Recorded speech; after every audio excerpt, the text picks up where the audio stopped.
By listening to this podcast, you agree to not use this podcast as medical advice to treat any medical condition in yourself or others, including, but not limited to, patients that you are treating. Consult your own physician for any medical issues that you may be having. This entire disclaimer also applies to any guests or contributors to the podcast. Under no circumstances shall any guests or contributors to the podcast or any employees, associates, or affiliates of the Neuroendocrine Cancer Awareness Network be responsible for damages arising from use of this podcast.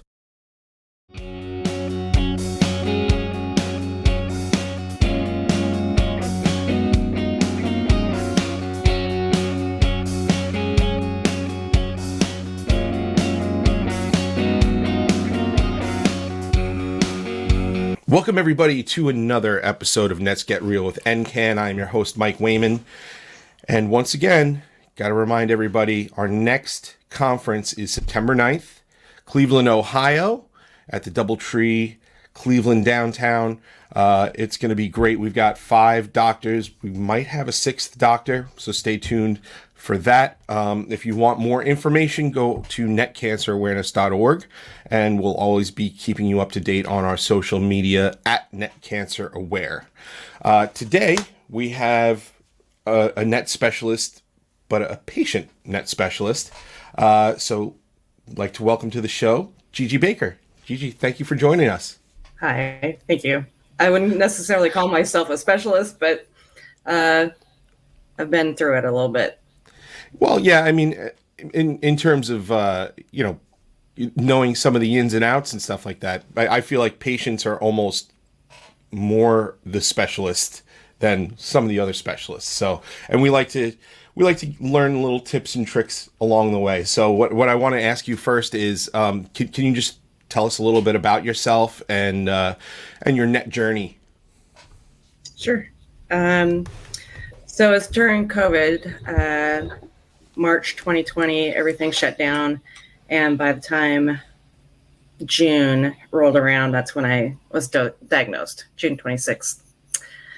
And at that time, it was really hard to get to see a doctor. It was just my annual exam.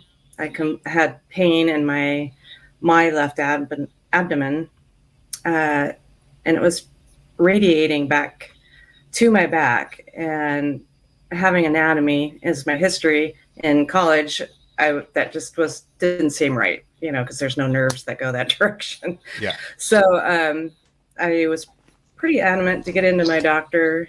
It was a general exam. He didn't want to test the area, and I think he realized how much pain I was in, and finally just ordered the first MRI, and then had to call me that next Friday.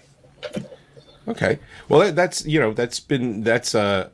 actually for people who have been diagnosed, that's a pretty decent window from first noticing those symptoms and then getting the right information to you. So that's now you did it during COVID. How did you or you were diagnosed during COVID? How did you navigate that? How was trying to see a doctor? How was trying to see a specialist? How did you get through that? Yeah, at that point, once you're diagnosed, then things go pretty quickly. I mean, Of course, it takes time to get into like the gallium 68 PET scan. Mm-hmm. I probably had to wait at least a month for that. But then after that, and the biopsy, then we pretty much knew. I'm in Lexington, Kentucky, and I went to an oncologist there, and she called Marquee Cancer Center to get a surgeon, and Dr. Kavnar, and he's with the team with the net specialist, and he sits on the board. So I felt really comfortable and safe going there, and he saved my life, and surgery was difficult. I have PNETs. The tumor is on the tail of my pancreas. So he removed that, as well as my spleen, and then it's common practice to remove the gallbladder, just in case if you start taking lenriotide, then you can start getting gallstones. So that was the procedure there. And that took about 2 to 3 months to just kind of get over the initial pain.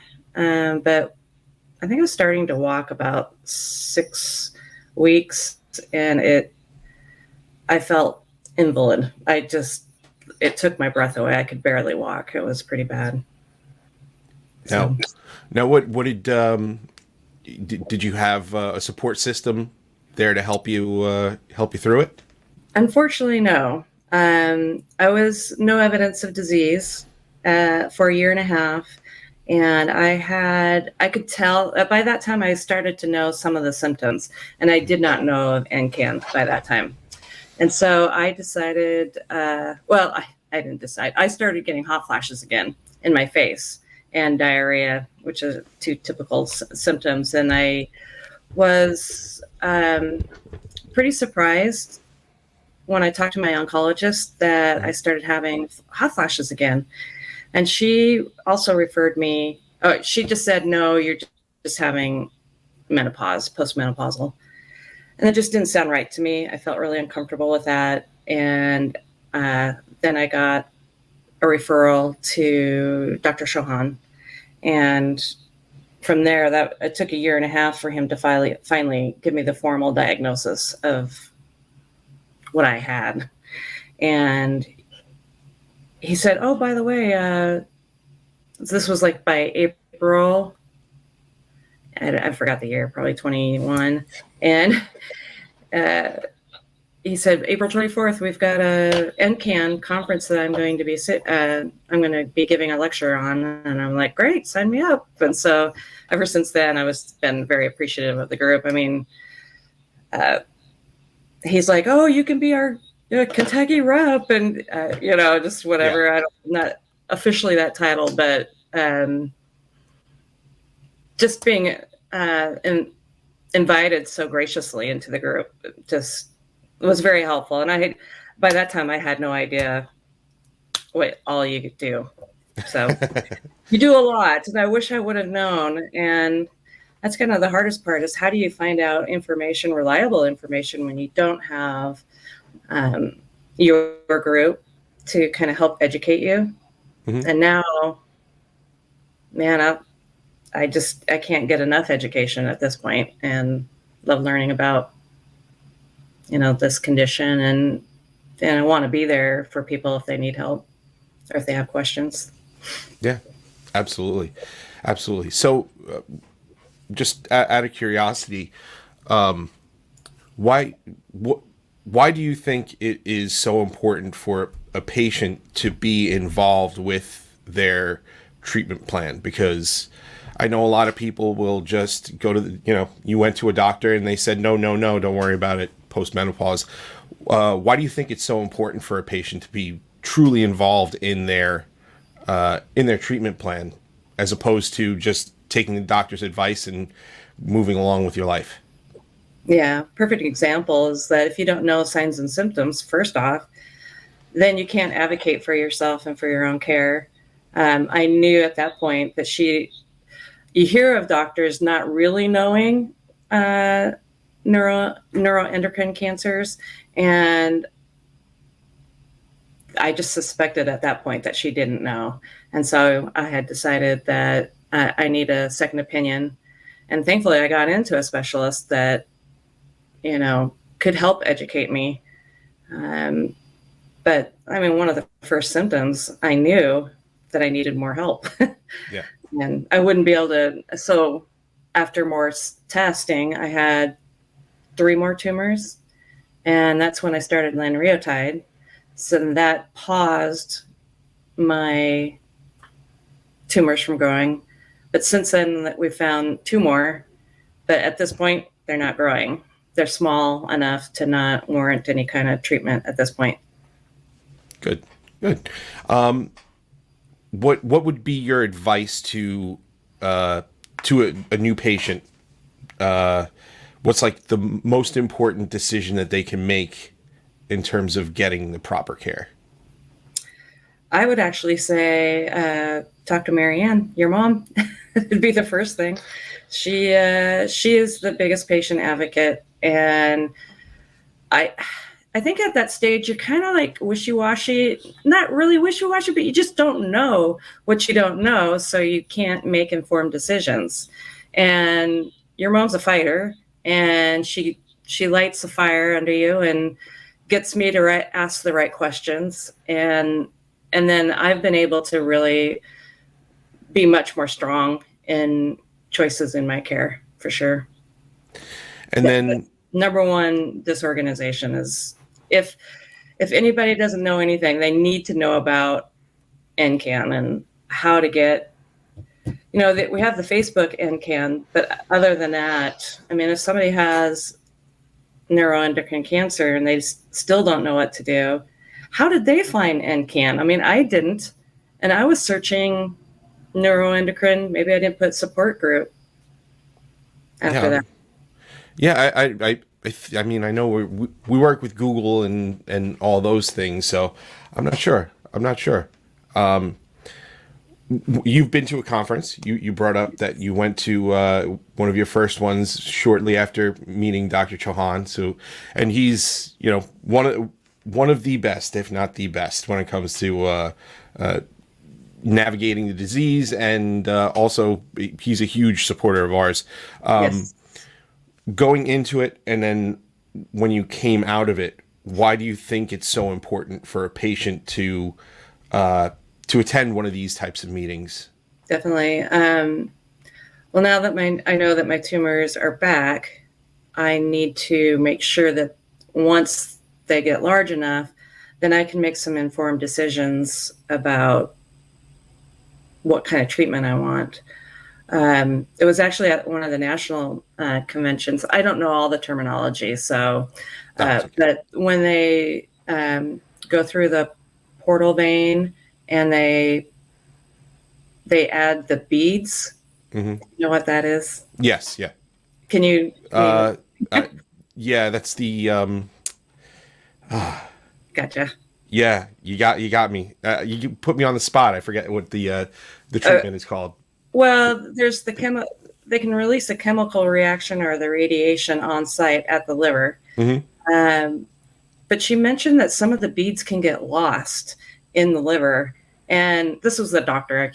She was at the national convention, and I was like, no, I don't want to risk that. And there's other types of treatment that I can take. So, maybe that's not going to be the one. I mean, I would have to be convinced that none of the beads are going to get lost. Right. So now that you've you're in your net journey and stuff like that, what are some of the things that you have been doing with the net community? Well, now we'll be on the Facebook Kentucky and Can group, and we're just starting to get to know more of the people in this area. Mm-hmm. And we're still kind of, at this point, Marianne is coming and meeting with me and the other group members. And we just have that time to talk about our condition, get to meet other people, support them through their journey as well. Yeah, I think it's and being where you are, it's actually super beneficial because you guys have such a strong center for neuroendocrine. So I think it's really great that you have that in your backyard, and Yep. I think you've got a pretty strong community. I've been there a couple of times, and it is definitely a strong net community. I think Dr. Chauhan kind of leading the charge at some point, but you also have Lowell Anthony, Dr. Yes. Lowell Anthony there. So it's definitely a very strong satellite part of the net community. So Yeah, I'm from Washington State, so Oh, okay. my journey to get to Lexington has been kind of. It was 10 years ago when we left the Seattle area, went to Columbus, and then my husband had a job down in Lexington, and so a couple of years later is when I found that I had cancer. I mean, it had been growing all that time, didn't know, but yeah, it's nice to just happened to be 10 minutes away from Marquee. That's it's great. I'm sorry. I'm sorry. Marianne's like, I got to drive, what, 7 hours? Oh yeah. She does the trek every 6 weeks or so, and it's like it's about 7 hours or so. Yeah. But Yeah. you got to do what you got to do to keep fighting. Yep. I think that's super important. She's a part of a clinical trial. Otherwise, she wouldn't be there as much. Right. But Right. something that we do try and tell people is, regardless of how far away you are, you could be 10 minutes away or you could be 20 hours away. It is super important to see a specialist. It is, and also you need to find a local doctor that's willing to work with these specialists, Yeah. because Yeah. the net community, especially the net specialists, the doctors, they are very, very, very interested in working collaboratively with other doctors. It is probably one of the more, open diseases in terms of like study, what they study and what they specialize in.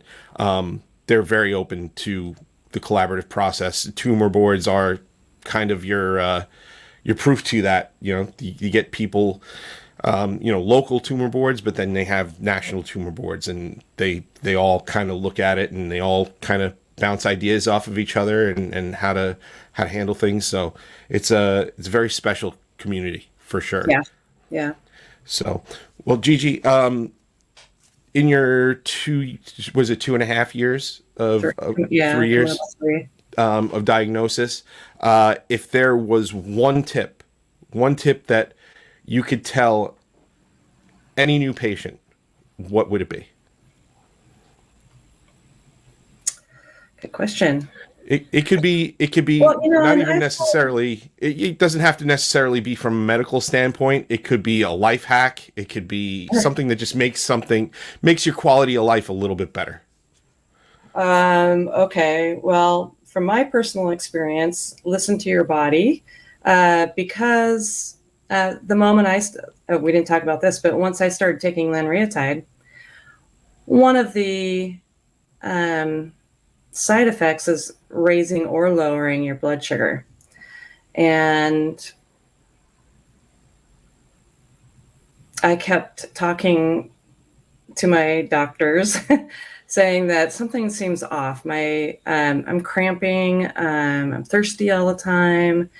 I even showed an NIH research paper to my doctor and saying he's like, I haven't seen that very often. But then when I finally went into like one of the 6 months or 4 months, at that point I was doing 4 months because I had just started lanreotide, my blood sugar had jumped up to 380. Oh wow! And it's supposed to be like 150. My blood sugar was at that point 13%. Wow. And it was getting to the point where my tongue was cramping. And every night I would have muscle spasms, and I had no fluid in my mouth. Mm-hmm. It was a pretty miserable experience. Getting to that point thinking that this is just a lanreotide side effect. Well, it is, but my pancreas is compromised. So I think if that is your condition, then make sure you're listening to your body. And I would know the signs of diabetes for sure, because once you start having those, don't get to a point where I was at. That was very dangerous at that point. Sure. Well, we want to thank you so much for sharing your time with us and your story. Sure. And once again, want to remind everybody, we have our next conference in Cleveland, Ohio, September 9th. More information at netcancerawareness.org. If you like this type of content, please make sure that you subscribe, you give a review. It costs you nothing, and it helps us a great deal. So please, just click. Just do those little clicks, and it helps a great deal. Again, our handles on social media are netcancerawareness.org across the board when it comes to Facebook, LinkedIn, Twitter, and Instagram. And once again, I want to thank you all for joining us at Let's Get Real with NCAN, and have a great day. Thank you.